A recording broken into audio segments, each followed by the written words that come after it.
Hey everyone, it's Mari, and thanks so much for stopping by the channel today. I am going to be sharing a 12 by 12 scrapbooking process, and I'm going to be starting out here with this page maps sketch that I'm going to be using. There is a website on the internet for page maps. They have fantastic sketches every month for scrapbooking and card making, and I am going to be using that sketch for my inspiration here today, and the beautiful Splendor collection from my mind's eye. I'm going to be using 4 2.5 by 2.5 inch photographs here that I've printed in black and white, and I'm going to be using this kind of an aqua colored cardstock here as well as part of the base for my layout. So I'm just starting out here by taking the branding strip off of that cardstock, and then I'm going to just gut the paper and use the outer edge. I'm going to use the inside part of that as a mat for the inner part of the layout here. And so you'll just see me taking that inside piece out there using my Fiskars cutter. Now I'm going to use some of the pattern paper from the Splendor collection. It reads as a neutral, and it's just a really pretty soft pink with a white dot. And so that is going to be the main mat for the rest of the layout here. So I've taken the branding strip off here, and now I'm going to cut about, I think about 1/2 inch or so off of two sides of that paper, and then in that way that aqua paper will show as a little bit of a border around the outer edge. Now I'm going to take this piece here, and this is the piece that I gutted, and I'm just going to put my photographs on here and see where I need to trim this paper down so that I can then create one of the next mats for the layout here. So I'm just taking my pencil, I'm just eyeballing this just so that I know I can get my photos on there nice and evenly, and I end up using another mat of pattern paper here in a bit, but you'll see me do that here shortly. Now I am going to use my very most favorite guillotine trimmer here in my stash, and this is my Tim Holtz guillotine trimmer from Tonic, and I'm just going to use that to size down my paper. And now I'm just going to take this amazing text paper from the Splendor collection as well. This is my favorite paper from this collection. It's just gorgeous. It's just got some really cool sentiments on it, like lovely, best day ever, I'll always remember this moment, never let me go, our very happy life together forever, and so on and so on. So this would actually be really, really nice for wedding layouts as well. And I actually plan to use this collection for another one of the wedding layouts for my daughter, and I love this text paper. It's so cool. So now I have that strip cut for behind this mat, and I'm just putting those photos back on there and having a look. And when I do that, I'm thinking I really want to add another mat of 6 by 6 paper, and you'll see me do that along the way here during the process. Now I'm just going to take some adhesive and start sticking some of these parts down. So I'll start by sticking down this pink paper over top of that frame. And once I've got that done, then I am going to get this text paper on here. I've sized that down just slightly, just so that it doesn't overlap over top of the edges of the pink paper. I want it just to come to the edge of the pink. I know that the sketch suggested that that strip paper go over top of the edges, but like right to the very edge of where the frame is, but I didn't want that. I just wanted to take it to the edge of that pink paper. Now I'm just going to take some craft foam, and I'm going to pop up that aqua colored mat, and that will just give it a little bit of lift and dimension on the layout. I'm going to take some of my liquid adhesive here. I think I might just have to stick the little pin back in the top of that and just get that flowing a little bit better here. And once I do that, I am going to get that liquid adhesive down, and I'm going to flip this over and put a little bit of weight on top of that for a couple of minutes and let that adhere really well. So you'll just see a little bit of a transition, and while I give it some time, I'm also using my T-square here as well, just to make sure that this is nice and straight. And get that ready to go here for my next step. So now that that's all nicely adhered down, this is where I'm taking another piece of pattern paper. This is from the Splendor 6x6 pad, which is going to be a perfect mat for this set of 4 photographs here.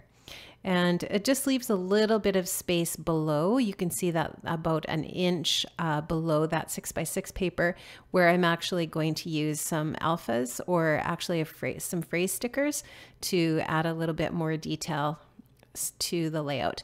So I'm just going to kind of size those up and get them placed where I want them. And I'm actually going to adhere them down with some foam adhesive to give them a little bit more dimension. Now I'm going to start to use some of the embellishments from the collection, which are so gorgeous. The die cut packs for this collection are really awesome. And I love the little florals that are in that text paper.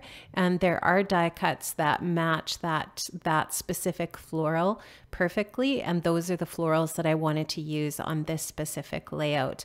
So now I'm just taking some of the other bits and pieces from the collection. You can see that die cut word fun and that little circular piece that's on that frame that says home sweet home.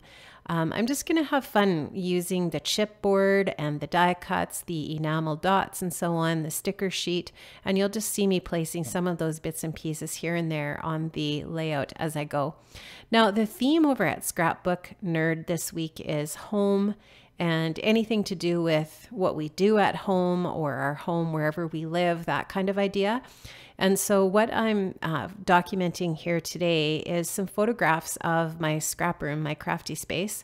And what I'm just putting down in my journaling is just about how when we moved recently to this house that we're living in now, one of my priorities was to make sure to get my crafty space set up fairly soon after we moved, which probably sounds kind of silly because, you know, in the grand scheme of life and thinking about our priorities and that kind of thing, you know, I mean, you might not necessarily think it's that important, but for me, it really was. And it was part and parcel of getting the whole house set up. I mean, obviously we set up the kitchen first because you got to eat, but the craft room wasn't too far after we got the basics set up in the house.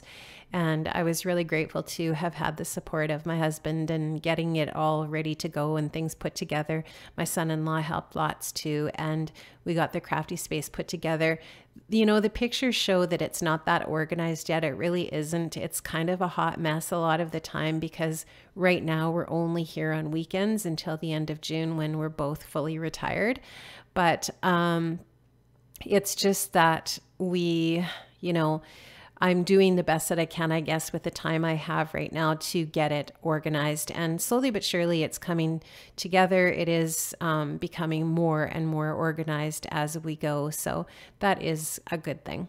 Now here what you can see that I've done is I've popped up the one edge of that little die cut frame with a couple of different layers of craft foam. And that's the Doris foam strips. And you can find that in the Scrapbook Nerd shop. Those are amazing little foam adhesive pieces for all kinds of different small, sort of long, skinny areas that you might want to pop up onto some foam adhesive. I use those a lot in card making and scrapbooking. And so that's what I've done with that frame. And I just thought that frame was just a really neat place to sort of create a little bit of more of a sort of an elongated ephemera or a little bit of a cluster there. And you'll see me change where that one floral piece is at the bottom here in a bit once I get my journaling bits down.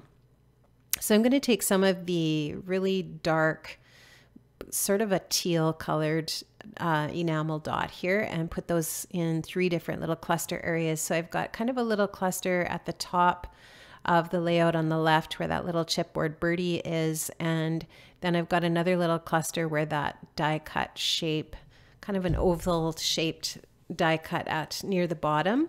And so I'm going to put some more of the enamel dots in that area. And now you can see that I'm ready to add my journaling strips. So I just went ahead and I did the journaling on my computer using a font called Special Elite, which I think I downloaded from dafont.com. And I cut those all into strips, and you'll see that now I have 6 strips at the top and 6 at the bottom. And then I just moved that floral piece and I've added some gold puffy hearts and this title, Love This Place, which I do love this place for sure, using some pink fresh puffy alphas from the shop. And I think that's the gold puffy alphas are from Crepe Paper Oasis. So that's going to be about it for this layout today. Please make sure that you hop over to Instagram. We've got more posts on Instagram about what's going on at the Scrapbook Nerd. Always check out the blog, and of course check out the shop, and I will have a link to the Scrapbook Nerd shop in the description box below. Thank you so much for stopping by today. I'm just showing you the little bit of sewing that I added around the border of the layout. I'll see you another time, guys. Have an amazing day. Bye-bye.